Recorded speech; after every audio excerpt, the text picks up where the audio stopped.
Welcome back, everyone. It's Mike Munson with HighIntensityHealth.com. So fired up that you're with us today. We're live with Dave Asprey, the founder of Bulletproof Radio, and he's the author of the Bulletproof Diet. Lose up to a pound a day, reclaim your energy, and focus, upgrade your life. And so what's really unique about Dave's book is it's anything from conventional. You know, he goes into some really cool stuff, not just about food, but gut hormones. He talks about bacteria. He talks about yeast and mold found in food, which is something that I think a lot of people are really not paying attention to, but yet it's having a huge impact on people's lives. So, Dave, thanks so much for being here. Thanks for having me on, Mike. I'm a fan of your work. Thank you. I'm fired up. So I think a lot of people know about you and know your background, so we can just really dive right into it and talk about some of the themes in your book, and talk about lectins and anti-nutrients in food and mold. And let's maybe start out with mold, because this is an area that you know a lot about. Tell us a little bit about where we're getting mold, why it's bad for us, and things that we can avoid. Well, mold is omnipresent in our environment. It's like bacteria. In fact, there's this long-standing struggle between the dark and the light. Well, actually not, but it's just more, there's fungus and there's bacteria, and they've been fighting with each other for a long time for dominance. And it's all a fight over who gets to eat the cheese. And the definition of cheese may be old leaves, it may be the drywall in your house, and it may be the grains that are in your cupboard. But there's this low-level fight always happening. And if there's enough moisture for one, there's probably one for the other. So we've focused ourselves very heavily on, antibacteria, get rid of these bacteria. And as you know from your work looking at the gut biome, that's kind of backfired. Mm-hmm. But what few people are connecting right now is that this mold, it's not like the mold just infects us, which it can do, but the mold makes poisons. The most common mold poison we know of is called alcohol. It kind of has an effect on our brain. Mm-hmm. But the other one is penicillin. So this tiny little capsule, which is just the poison from mold from one species, penicillium, that kind of transforms your gut bacteria. And in a normal world, the way we evolved, here's what happened. We'd walk along wearing our little loincloth, and we'd find, a cabbage or something, and it would either be spoiled or not spoiled. And if it was spoiled, we were probably smart enough not to eat it. And if we were really hungry, we ate it anyway. We threw up, we got sick, and then we recovered. In the modern world, we take 100,000 cabbages and we feed them all into this giant machine. Some of them have mold, some of them have bacteria, some don't. And we sort of shred them all up, mix them all up, and then you get something which has some fungus on it and some mold toxin. So industrialization of food has homogenized the supply. And what that means is that we're exposed in our food to a chronic low-level stressor that doesn't cause a benefit. It doesn't cause a hormetic effect like you would get from exercise. The idea that a little bit makes me stronger, actually a little bit of these things just damages your DNA. A little bit more damages it some more, but it doesn't help. So we lose about 24% of the world's food supply to fungal contamination. And it's not it's just black and white. Look, this has it, this doesn't. It's like most things in nature, it's a sliding spectrum. How wet is it today? Well, I don't know. The relative humidity is 45%. That means it's not actually dry or wet. It's a little bit wet. And the question for these mold toxins is, okay, how much is enough to kill you outright? How much is enough to cause cancer or heart disease? And how much is enough to make you less focused and tired today? Mm-hmm. And I'm focused on what takes me out of my prefrontal cortex, what makes me have a kind of a crappy, slow day and maybe grow muffin top. And it turns out it's a different amount than the one that makes you outright throw up, or the one that is going to send you to the hospital with failing kidneys. We owe ourselves as high performance people to understand which toxins are harmful and which ones just slow you down a bit. And I believe there's a lot of toxins that slow you down, and I've started doing research about that. Mm. I love that. And so 25% of our food supply we lose due to mold. You talk about Brazil nuts and walnuts and things that are on a lot of people's, quote unquote list of healthy foods. And this is, I was reading through your book on the Kindle and just was diving into it and really enjoyed it.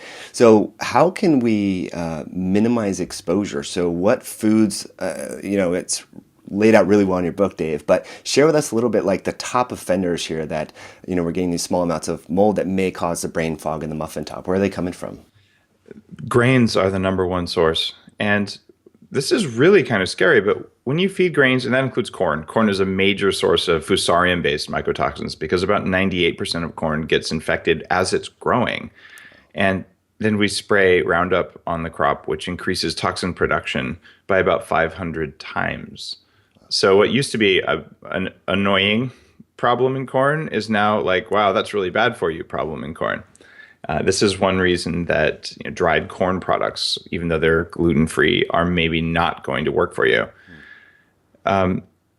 So grains for sure, but nuts are a big problem. We all know nuts mold. Like peanuts are the worst offender. And I'll say if you're listening to the show and you're into high performance and you want to live a long time, peanuts ought not to be on your diet. And it's not just because they're one of the moldiest foods. It's because they also are a source of very long chain fatty acids that don't fit well in your cell membrane. And those fats are overrepresented in people with Alzheimer's. So you're like getting bad fats that your body has a hard time dealing with, and you're getting a bunch of toxins that themselves contribute to the generation of bad fats in the body. So like, I'm sorry, I like peanut butter as much as the next of us. I just don't eat it because you can eat other nut butters that are better. And what you do with nuts is, if you want to be really, really kind of, paleo about it, you crack the nut and then you eat it because there's this natural protection around the nut, which is called the shell. And that keeps all the fats fresh and unoxidized, and it may or may not protect the inside from mold depending on the kind of mold. If you see a black moldy walnut that's the outside of it clearly has mold, it probably has filaments, hyphae that went to the inside and you don't want to eat it. But you're still better off to shell your nuts. But who's really going to do that? Like you're in a meeting like with putting a nut on your bicep and just cracking it in front of all your friends. That's what I do, right? So what you do is you go to the crazy health food store run by hippies, extra points if they have, dreadlocks and tattoos and stuff. And they're going to have a refrigerator, and the refrigerator is going to have nuts inside it. And it's like the simplest idea. You use temperature to protect your food from spoilage. Nuts spoil easily when they're out, but most people go to these bulk bins and buy nuts that are at room temperature, at room humidity, and those bins are rarely, if ever, sterilized. So it turns out bulk food is much moldier than non-bulk food. So one small step, this is just a ridiculous one. If you're going to eat, say, some walnuts or some almonds, go to the store and buy the ones that came in a bag instead of the bulk bin ones.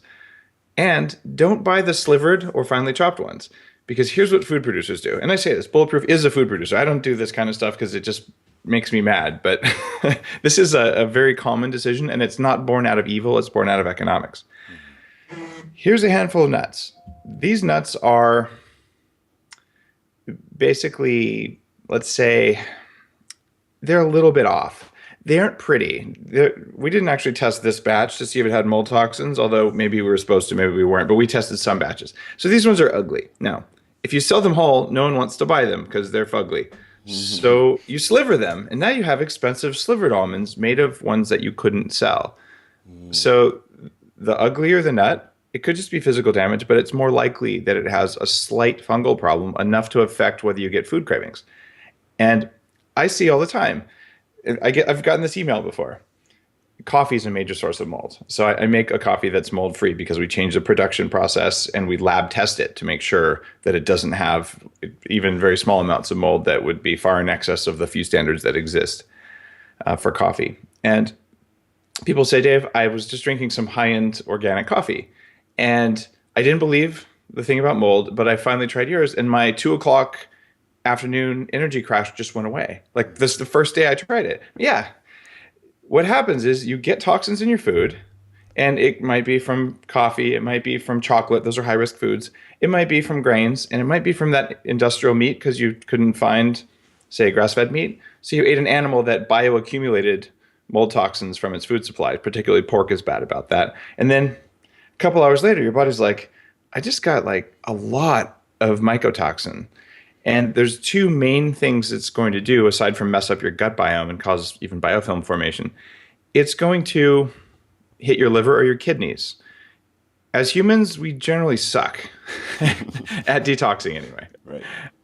The reason is that some animals like a rat or a mouse, they'll take toxins and put it through their liver, which is a pretty good heavy-duty garbage disposal. You don't want to torture your liver with toxins, but it handles them pretty well. We do a lot in our kidneys and bladder. Particularly one of the toxins that's omnipresent, which is ochratoxin, and this is one that's most represented in beer, wine, coffee, chocolate. Even things like raisins can have it. And So it's there and you take it and all of a sudden your body's like, I need to oxidize this toxin. Like I need to pump it out. So where do you get energy? Blood sugar? Yeah. So it sucks on your blood sugar reserves. It drops your blood sugar. And then your body says, could you please have the cookie? Right? And it sets up the food craving. And if there's not enough energy in the body, what's the most energy absorbing part of the energy using part of the body? It's our brain. Your prefrontal cortex has the most mitochondrial density in the body. So you feel it there first. And then you might even feel it in the cardiac system and you'll feel it in the gut. Now, if you drink let's just say a really bad cup of coffee and you get that jittery feeling, you feel it in your head and your heart, right? And then what else happens? If you've ever had like just a nasty cup of coffee, usually you have to pee. You have an urgent need to pee and you pee and there isn't that much pee and it's light colored. This isn't normal for us. The reason that happened is that the body's like, oh my God, there is a toxin that's affecting the bladder and kidneys. Pull water out of the body, out of the plasma. This is basically dehydrating. So these toxins are way more dehydrating than caffeine, which is a very mild diuretic. So now they've now diluted this stuff and it says, now get it out. Send the signal to that dumb guy sitting in your head, the human that says, go to the bathroom. And then you walk over and you pee and you go, I didn't have to pee very much. That's weird. This is how we handle toxins. But unless you recognize that this cup of coffee or this piece of meat is not the same as the one next to it, even if they functionally look the same, it's about what happened upstream. That's a huge thing to understand because one of those foods messed up your gut biome, caused brain fog, gave you food craving, made you eat more, and made you have to pee more. And the other food, which probably tasted slightly better, just gave you great fuel, didn't have any anti-nutrients. It's that big of a deal. Right. I love that.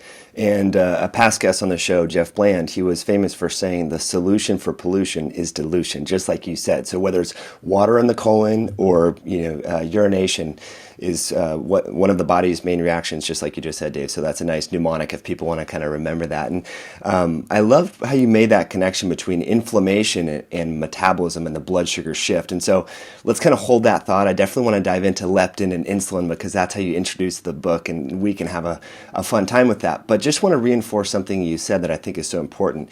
And it's, I shop at one of the hippie health food stores myself, but I actually, we introduced this call, this is anything but conventional. I go to the bins and now, I would look at the plastic bags and think that's just more waste, I it's agree. more processed and whatever, but it makes a lot of sense now. Those bins, I'm envisioning the walnut bin at my, local co-op. It's dirty. It's got stuff, probably oxidized lipids and fats on the container. Who knows about the mold? So I think that's a really good point, Dave, is, just the economics of it. These producers of natural food are not going to put walnuts that are moldy in the bag. They're going to look good. So I love that tip. And you hit on something that I think has some controversy right now, and that's wine. There's all the wine polyphenols from the grapes and so forth are good for gut bacteria. There's some, studies showing that moderate alcohol consumption is good and so forth. But wine, as I read in your book and learned from you, is loaded with mold. So talk to us about alcohol and wine. Well, I'm sorry to say this, but I did a lot of research on alcohol, and I stack ranked the alcohol. And the infographic's available for free. In fact, I'm about to release a new one coming up here, an updated one on the Bulletproof site. But it turns out that unfiltered alcohol tends to have a lot of yeast metabolites, which trigger candida growth in the body. It also tends to contain substantial amounts of mold toxins, particularly ochratoxin A. So there are a lot of people who say, I can't have wine. It's the sulfites or sulfates. But then they have sulfate-free wine and they still have a problem. So in wine and beer, the two sort of worst ones, beer is a little bit worse than wine from a health perspective. What you're getting is you're getting ochratoxin A. Again, this same thing that keeps messing with us because we don't use it in our liver, we use it in our kidneys. And it's tied to cancer and DNA damage and lots of other things. But what happens with wine there is you get these people who are, we'll say, bad at math, and I say this in a not meant to be unkind way. Do you remember, like in 7th grade, the order of operation? Okay, so there's a thing, please something, parentheses, exponents, multiplication, etc. And so to do math, you have to know which ones come first. To do nutrition, you have to know which ones come first. And the first one is macronutrients. You got to get like the right ratios of the right macronutrients. It doesn't mean X amount of protein. It means X amount of the right protein because, well, as we all know, spider venom, which might be all protein, is not food, yet it's all protein. So obviously some proteins kill us, some don't. So just saying you need X amount of protein is a meaningless thing. So you can follow whatever framework you like. I've created the Bulletproof diet, and people can get the framework for free. You don't have to buy the brand new book, which is awesome and contains all that, at your favorite bookseller. That was my plug. Mm-hmm. But actually, can I plug it? Absolutely. Yeah. If people go to orderbulletproofdietbook.com, you can send your receipt there, and I'll send you a whole bunch of free stuff, including the poster to put on your fridge that contains all the information that I'm saying, as boiled down as I can into one sheet. So what happens on this thing is order of operations. You have get your macronutrients right. And here's the second thing that is commonly missing. It's anti-nutrients. You've got to avoid the anti-nutrients because every food has good stuff, which is the fuel in the food and the basic amino acids and lipids that are required, and maybe a little bit of carb. Then it has anti-nutrients. These are mycotoxins. These are oxalic acid. These are things that protect the food from predation or things that happen as the food starts to spoil. And they could also be man-made food additives, colors, chemicals, etc. And the final thing is micronutrients, things like calcium, magnesium, yeast, B vitamins. So one of my friends, very, very smart computer engineer, way overweight, type 2 diabetic, and I'm traveling with him. And we go to a hotel, and for breakfast he says, I'll have 2 bananas. And I look at him and I said, hey man, we're friends, and I know how smart you are. You have to have some rational logic for this. Yeah. And for people listening, if you have type 2 diabetes, you probably don't want to have a bunch of basically sugary fruit for breakfast because it's going to just throw you into unstable blood sugar all day long. And he looks at me with total sincerity, as a guy who's clearly smarter than I am, and says, well, bananas have potassium and I have high blood pressure, so I'm eating them. Okay. Order of operations there. The only thing he didn't do wrong is he didn't eat bananas with black spots, which are usually full of mycotoxin. So he avoided anti-nutrients, right, but he missed the first thing. So I would encourage everyone who's listening to think of food as, all right, did I get the stuff that I really needed here as the primary building blocks and fuel? Did I avoid substantial levels of toxins that have an impact on my biology? And your biology may be different than your friends, and there's a way to do that. And then did I get a lot of micronutrients as well? In the case of red wine and beer, what's going on? Well, let's see. Yeah, beer does have B vitamins. So you could ignore the first 2 things in the order of operations and say, oh, I got B vitamins from my beer, I'm a good person. And I would counter that with, no, you're someone who likes beer and you're trying to justify it with B vitamins. Right. But if you look at what brewer's yeast does in terms of cancer, by the way, you can do that on PubMed. I'm not making that up. Like there's 900 studies linking that kind of yeast. I think, okay, don't quote me on the 900. That might be 900 for heart disease. Anyway, there are hundreds of studies on the effect of baker's and brewer's yeast and all sorts of not positive health effects in people. Same thing with red wine. You want some polyphenols? I'm really sorry, Mike, to tell you this, but if you want polyphenols, the number one source of polyphenols in the American diet is not red wine, not even close. It would be coffee. And next up would be chocolate. So the idea that you're going to have alcohol, which causes aging when it breaks down into aldehyde in the liver, especially by depleting glutathione, plus a bunch of ochratoxin and other toxins, plus an increase in the amount of yeast growing in your body, and probably some histamine as well. And you're going to take all that stuff in order to get a little bit of polyphenol. Like, I'm sorry, eat a dark chocolate bar. It's not that hard, and it's equally enjoyable. And I like red wine like the rest of us, but if I do have it, which is very rare, usually it's because it's like older than I am, and then of course you have to have some. Right. I take activated coconut charcoal. Full disclosure, I manufacture the finest particle activated charcoal on the planet, so I have a vested interest in saying I take that, except I started manufacturing it because it binds better than the larger particle that you get normally. So activated charcoal is proven to bind to one of the 3 classes of mycotoxins, and it'll reduce the hangover and the inflammation you get from drinking that allegedly healthy red wine. So you can take steps to do that. If I am going to drink, I also take some of the glutathione force. Again, this is something that I make. I make it for my own use, but other people take it too. This is a special encapsulation of glutathione, which is the primary detoxing substance in the liver. And the glutathione in your body is present in almost every cell and very heavily in the brain. So when it gets depleted, in fact, you start getting liver disease and liver damage when you run out of it. Vitamin C is a precursor to glutathione, but when you take it in the right emulsion, the way that we do it in glutathione force, it absorbs quite well through the gut because we use a lipid to let it absorb through the gut tied to a molecule called the lactoferrin. It's the only way to get it into the gut as efficiently as we do. Okay. So those things will help with the alcohol problems, but just drink vodka. Like then you just have the aldehyde problem. You don't have all the mycotoxins because it's distilled. Right. And you talked about whiskey too in your book. Do you want to hit on that? Yeah. In fact, whiskey, vodka, those things are generally at the high end. Those are in the safest part of the spectrum. The way that the Bulletproof diet, it is a roadmap, and it's meant to encompass all foods and beverages. So the idea is, all right, which ones are least inflammatory with the most nutrition? Which ones are kind of close? And you sort of stack rank down. So you don't have to worry about being perfect. You're like, well, okay, if I was going to drink beer, maybe switching to red wine's a better move. But if I was going to drink red wine, maybe I ought to just kick it up a notch and switch to whiskey. Now, whiskey comes from grain. There's a few antioxidants in whiskey that are useful that aren't in vodka, but it does come from grain, and it's not quite as filtered as vodka, but it's still distilled, so it's pretty darn clean. So I recommend whiskey, tequila, and vodka, probably in that order. Although you could argue that whiskey is probably about as good as tequila. We're dealing with tiny percentages here, but because tequila is not from a grain and whiskey is, maybe tequila gets a leg up, and vodka from potatoes would be a superior thing. So, it's at that point though, a shot of tequila, shot of whiskey, shot of gin, which is high up on the list as well. You're basically going to let your liver handle the alcohol. And you're not going to cause all the trouble, especially with yeast and changes in the gut biome, not positive changes that are going to come from drinking unfiltered yeast excrement. Right.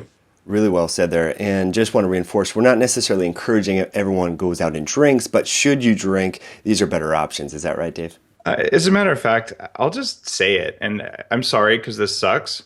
Alcohol is not a health food. It's a recreational substance and one that's relatively hard on the body, one that contributes to cancer and particularly to aging because of what it does when the alcohol hits the liver. The first step is it goes to an aldehyde. And aldehydes they're damaging of the tissues. They cause advanced glycation end products, the same as eating a lot of fructose. So they tend to age the lining of your arteries and they tend to give you wrinkly skin. So unless you really, really love what's in that glass in front of you, I would suggest not drinking it and have something else. Like, I guess I'm boring, except I have a lot of fun. But I'll have the sparkling water with lime in it or something like that. I'm drinking some sparkling water right now. Nice. And I just don't miss alcohol.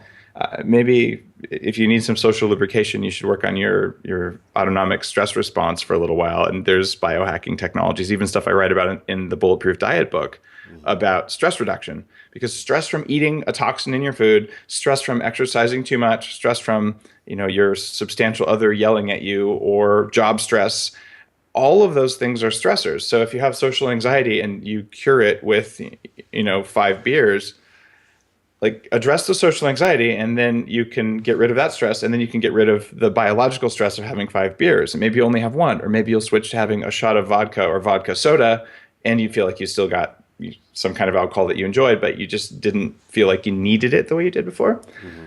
So it's not like a teetotaling message at all. It's that acknowledge alcohol has a biological cost, counter that cost with the right, essentially, supplements as much as you can, and then just don't trick yourself into saying that alcohol's healthy. It's not, but that's okay. You can still have it. You're still a good person if you have something that's unhealthy. Like, people cheat. It's cool. Right. Love that. Yeah, so just minimize your risk, and you highlighted a lot of ways we can do that, Dave. And you touched on so much there that I would love to dive into. But first of all, and most importantly, I want to make sure that all our listeners, let's talk about that book bonus again, because that infographic you made, I have it downloaded. It's really awesome. So we want people to go check out the book, and they can get that information where again? You can go to order bulletproofdietbook.com. Awesome. But if you want just the infographic, right now you can pick up your phone and text to 58885 just text the word BP diet for Bulletproof diet, and then your email address, and it'll just end up in your inbox. So you don't even have to like go find your email app. Just send a text 5885, the word BP diet, and then your email, and it'll all just happen. Love that. Love technology. Really great. So we'll put that in the show notes to everyone at highintensityhealth.com. So great information. Now, you started the book off with appetite, satiety, and metabolism. And I loved how we share similar wavelengths on this, Dave, where we're kind of over insulin. We've been talking about insulin for a long, long time, but there's so many other appetite hormones, gut hormones, things like leptin. And we know that the anti-nutrients from our food, as I learned from you in your book, can affect these appetite signaling hormones, like lectins can affect leptin. So walk us through this journey where so many people are fixated on insulin, and we know insulin's really bad. I'm not poo-pooing insulin, but there's many other players here. Tell us your journey and story and a little bit of background on that. It's really interesting. I weighed 300 pounds. I've lost 100 pounds. If you're watching the video right now on High Intensity Health, I mean, you can see like I don't know, I look pretty good for a 42-year-old guy. Like I don't know, I have moderate biceps and I'm pretty thin, and like I'm happy with how I look, given that I exercise very little. High intensity exercise once every week or two is all it takes to look like this, as long as you eat right. And when I look back at this journey, I had a lot of food cravings, and I just thought I was hungry. So I remember when I was maybe 26, 27, I was in an influential position at a company, and like the company wouldn't do new products unless I was on board. So I'd have these meetings with 10 people, and 11:45, right before lunch would come, and I'd be like, sorry guys, I'm just ending the meeting now, because if I don't go eat, I'm gonna have to kill one of you and eat your arm. I'm just like, I just can't go another minute. And I would just walk out of the meeting, and they'd be like, but we had stuff to do. I'm like, I don't care, I need chicken, right? So that wasn't my attempt to be rude. That was me experiencing such profound food cravings that I was losing my ability to think, and it was making me feel angry and agitated. So this was my body. And in the book, I write about like the signals from the body. They're all survival signals. It felt like I was going to die. I didn't think I was going to die, but I was getting a signal from the meat operating system that said, impending crisis, you're going to die. Well, okay. So I'd run down and I'd do this. What was going on there was, for me, a complex mix of things that I've since sorted through, and I was more extreme than the average person. Most people just get really tired and cranky and maybe, don't pay any attention in the meeting, but they just, sit through it and then go eat. Or they eat candy. And this is why when you go to meetings, there's always that little bowl of candy there. It's institutionalized. We know you're going to crash, so you might as well suck on some candy, because you're so unable to manage your own biology that you can't even pay attention or focus, because your energy is like bouncing all over the place. Well, what's going on there is a whole bunch of different hormones are affecting hunger. So there's environmental inputs. You can actually breathe mold, or you can breathe that magic marker. That'll cause a sugar craving. If your liver's like, oh my God, that's a lot of toxin, I better dump that organic solvent, you'll crave sugar 5 minutes later. It's really predictable once you become aware of these things. So you get those things, and then you get all these hormones that come from your food. So if you're a bean or grain, or actually even anything, kale, even lettuce has some of this stuff. Celery. All these foods did not evolve for us to eat them. They actually evolved to reproduce the same way we did. So if you're a little piece of wheat, your goal in life is to grow up and, have a whole little family of wheats, pass on the family genes, the whole thing. Now, that means that since you can't run away, you sort of failed that evolutionary branch you could have taken. You cover yourself in things that make you less attractive to bugs, fungus, and larger predators. And then larger predators are like, well, that's stupid. Like if you're a bird and you're supposed to eat grain, then you have all these enzymes and ways to disable those things. If you're a human and you try and eat like a bird, those things will actually affect you. And those things are so present that a common example that's in the book is like kale. I live on a soon-to-be organic farm. It's actually already organic, but it's soon to be a farm. I'm just turning it into one. But I know from having grown up with animals, try and take raw kale, and feed it to a horse.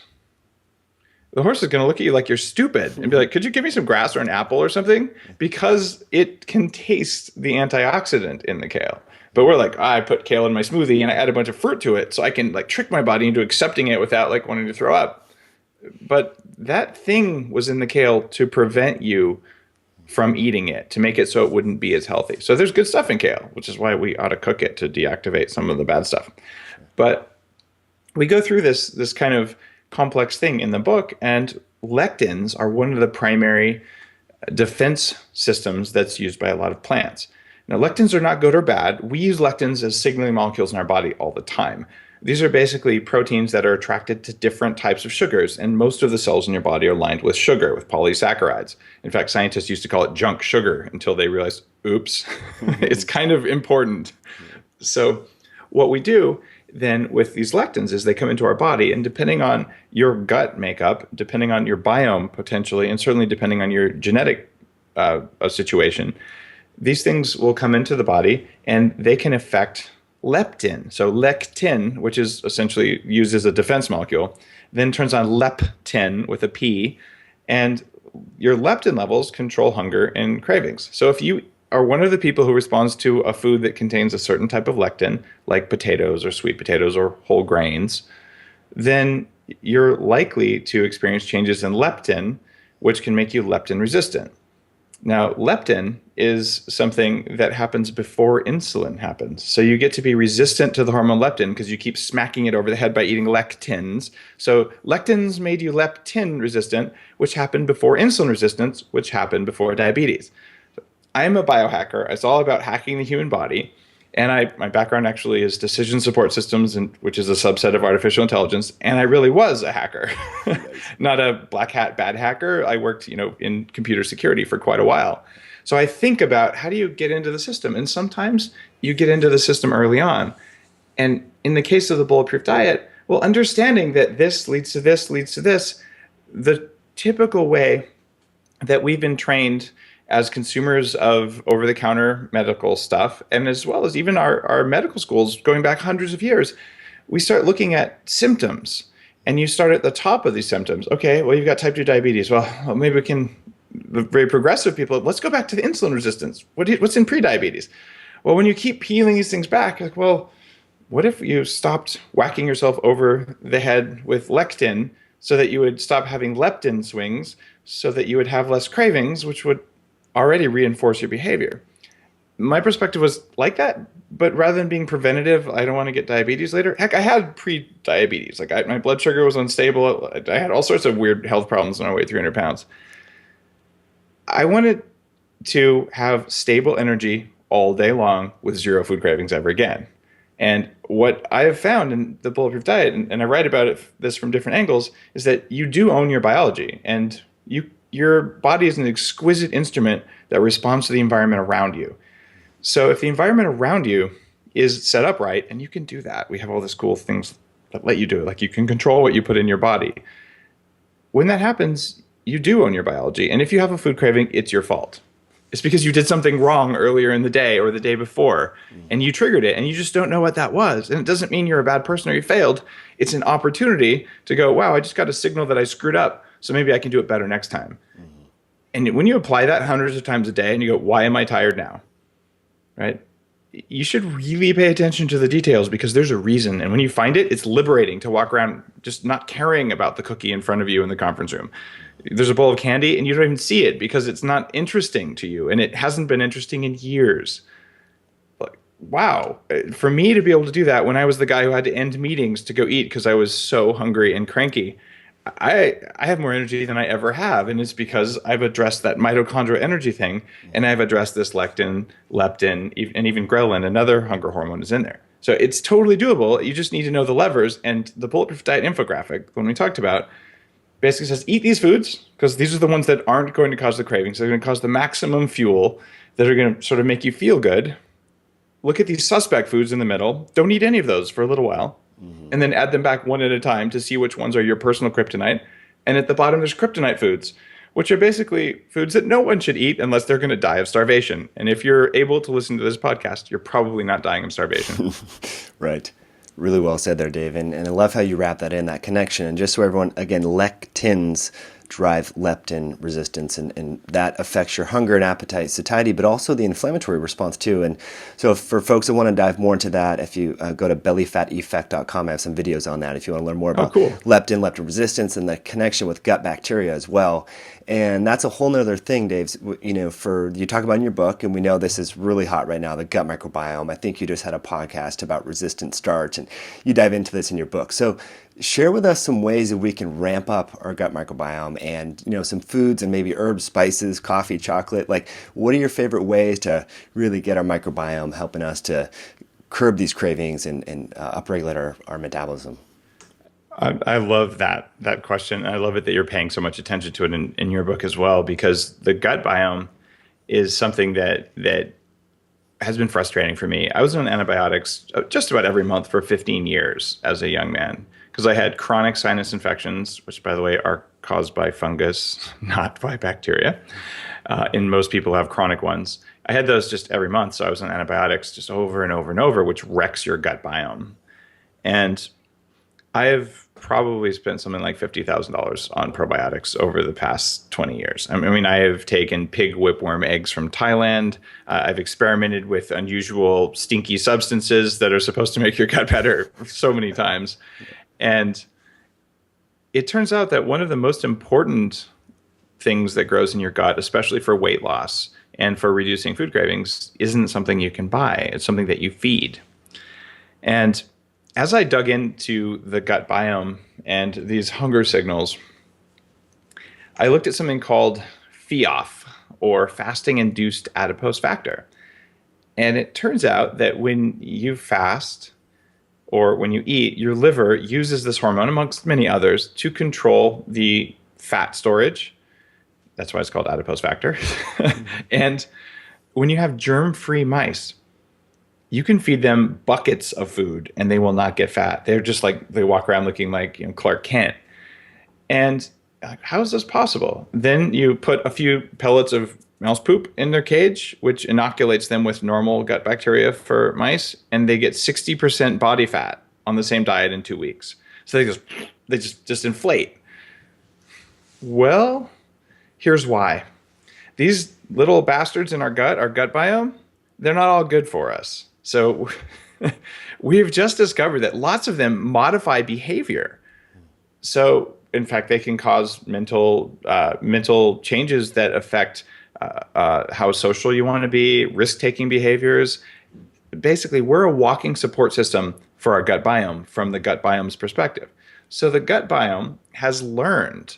In fact, these are the Firmicutes family, which is one of the big families of stuff in the gut. They've learned to make their own fasting-induced adipose factor because, hey, your liver might not be good enough, and if the operating system for the bacteria dies, they die, and they don't want their host to die. Mm-hmm. So they make sure that when there's sugar in the diet, they'll grow, and they'll be like, oh, great, there's food. Store extra fat in case the gut biome, I want you to survive, big host, so just store extra fat.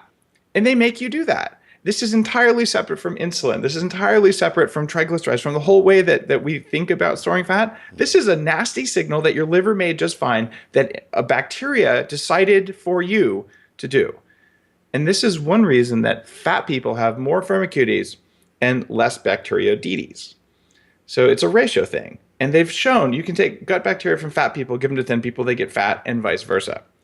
Well, how do you get more Bacteroidetes and less Firmicutes? You don't want to get rid of Firmicutes. They include lactobacilli. They're good for you. But too many of them, or too many of them making fasting-induced adipose factor all the time, are really bad for you. So, wow, this is complex. Right. It's good, though. So here's the trick. When you eat, and I actually reference a study in my book. It's a mouse study, but it actually supported my hypothesis, one of like 10 hypothesi, if that's a word, for why Bulletproof coffee has this slimming and satisfying effect that goes beyond what it should do, even when you take like too much of it. Like I found that I was trying to gain weight drinking like 1,200 calories of Bulletproof coffee in the morning, and I couldn't do it. And I'm like, okay, this doesn't make sense. So I really dug in on this, and FEOF is one of the things that came out of it. And when you take fat, butter, and particularly this brain octane oil, bacteria hate brain octane oil. So it suppresses all of the gut bacteria. And if you have no sugar and you have no protein, they have no food. They stop telling you to store fat and they start telling you to burn fat. which is kind of cool. Like, there must be a famine. And if there's a famine, I better tell my host to burn its extra fat because I wanted to make sure that it didn't die. Like, I only need one bacteria left in here. And as soon as there's more sugar, I can grow again. So just don't let the host die. So you're the host. I'm sorry. Like, there's a hacker in your stomach changing your fat storage for its own good, not for yours. And that's not cool. So what do? You smack the hacker over the head with Bulletproof coffee, which just so happens to be one of the richest sources of polyphenols. This is a natural antioxidant. It's also the fuel for Bacteroidetes. So what you just did is you put an environmental stressor on everything in the gut, which is okay, because it doesn't kill everything. It just suppresses them and makes them stop telling you to store fat. And then you feed the thin people bacteria, the ones you can't supplement.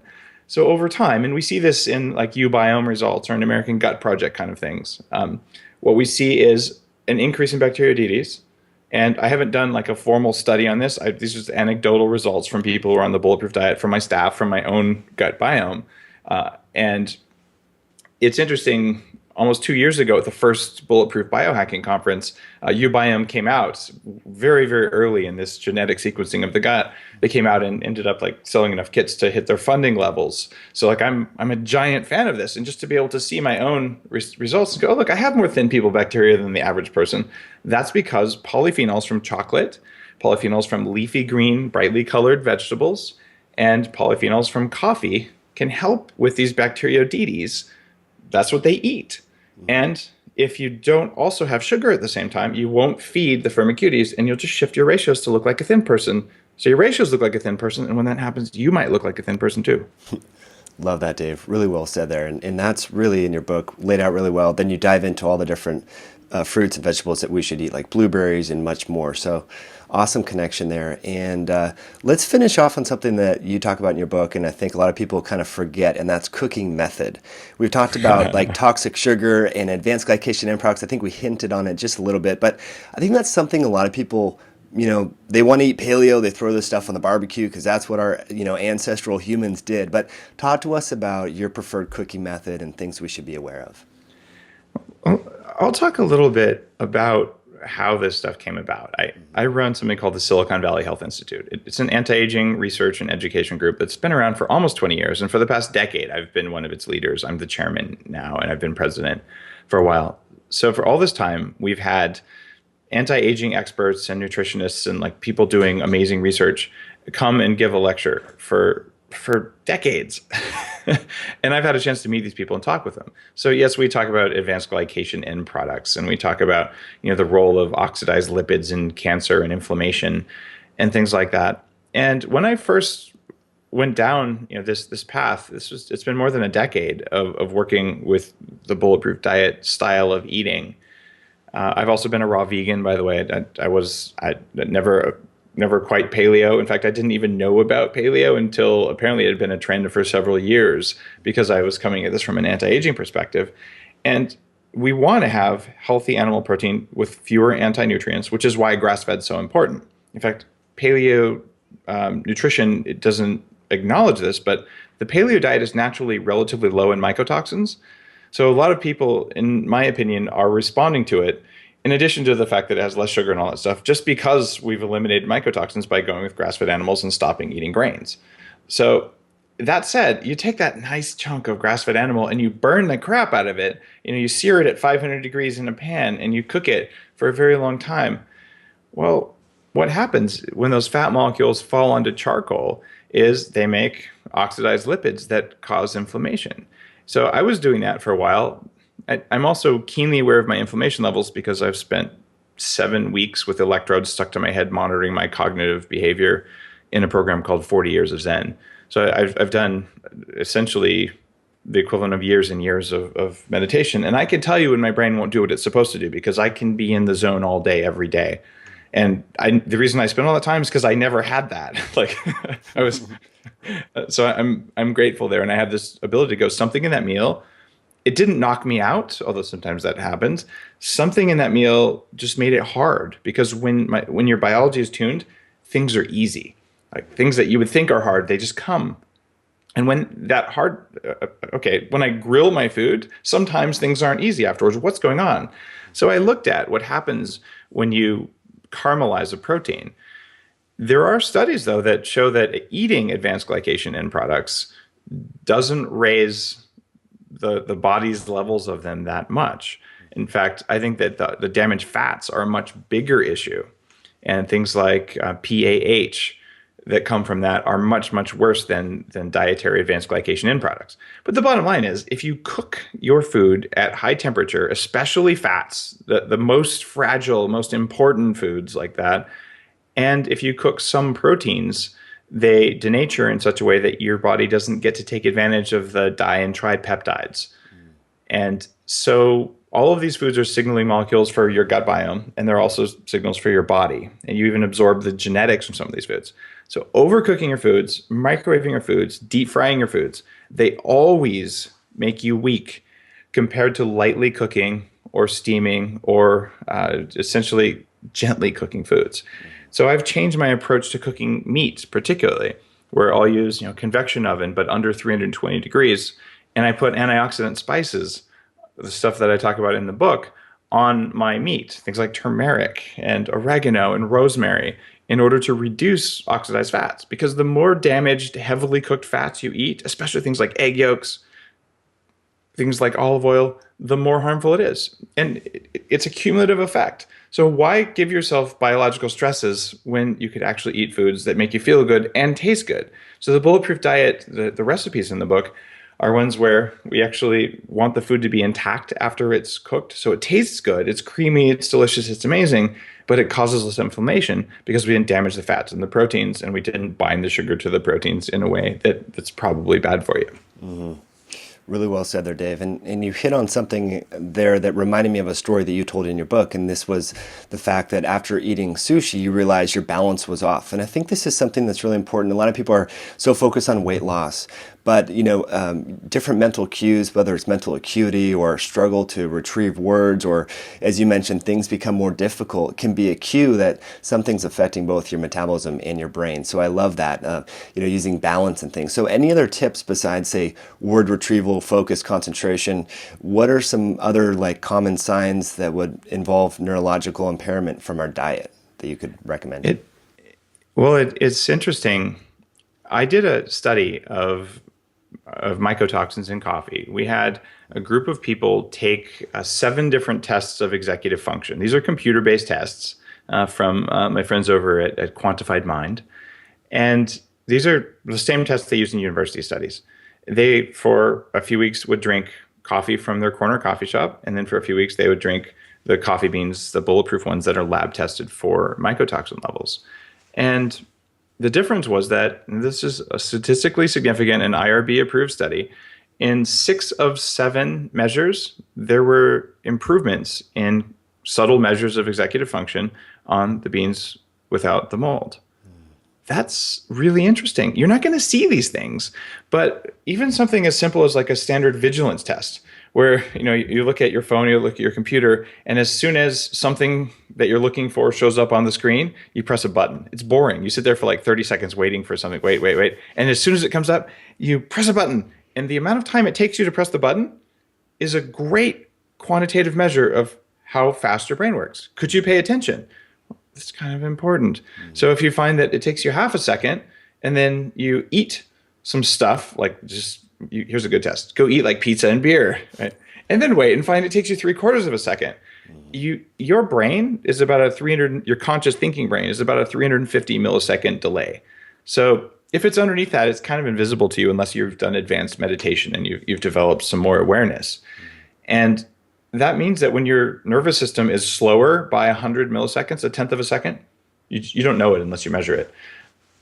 So I just did as part of the Bulletproof Diet book launch for Take Part Live, I took my score on the vigilance test, and we took the host's score, and mine was 413, his was 473. So mine was 0.4 of a second, his was roughly half a second. These are milliseconds. And interestingly, I gave him Unfair Advantage, one of the mitochondrial enhancing substances that I make the stuff, and GABA wave, one of the other things I do that. So we basically gave him a relaxing substance and an energizing substance. And then he took his test again, and he kicked my ass. He was down to 327 10 minutes later. So what happened there was entirely invisible to him and invisible to me. But he went from being slower than me to being faster than me by changing his mitochondrial function. And this goes back to why. Well, this wasn't a test of neurotoxins that come in coffee and come in food commonly, but this was a test of what happens when you get your mitochondria working all the way. Your brain really does work better. And at its very core, when you peel off lots of these layers, the practices in the Bulletproof diet are about getting your mitochondria rejuvenated, getting them to burn fat and glucose. Because when your mitochondria work, your prefrontal cortex, the human part of your brain, works. And then you're nicer to people because you can tell the reptile and Labrador parts of your brain to shut the hell up when they're misbehaving. And if you can just do that, like, you'll be a better parent, you'll be a better boss, a better employee, and just a better person. Mm-hmm. So get the neurotoxins out, the subtle ones that you don't know are affecting you, because when you do that, you're actually a better person. Mm-hmm.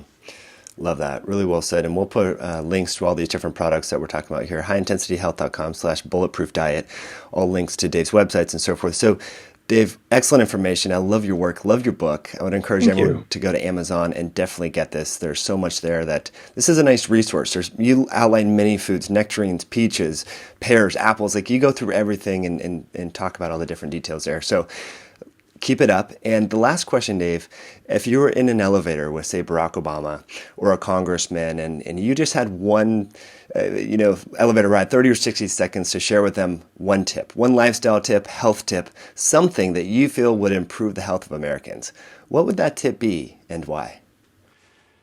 Wow, that is the coolest question.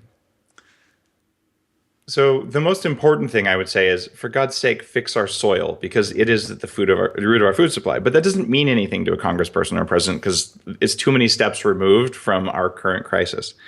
So what I would tell them is, it is vital for our children and our old people that they burn fat and sugar for fuel so that we can help ourselves with diseases of aging and even things like autism.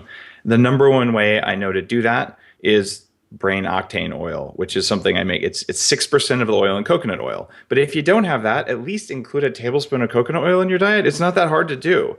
And on Bulletproof Radio, I've interviewed Mary Newport, who basically reversed her husband's early onset Alzheimer's with coconut oil and stuff like that.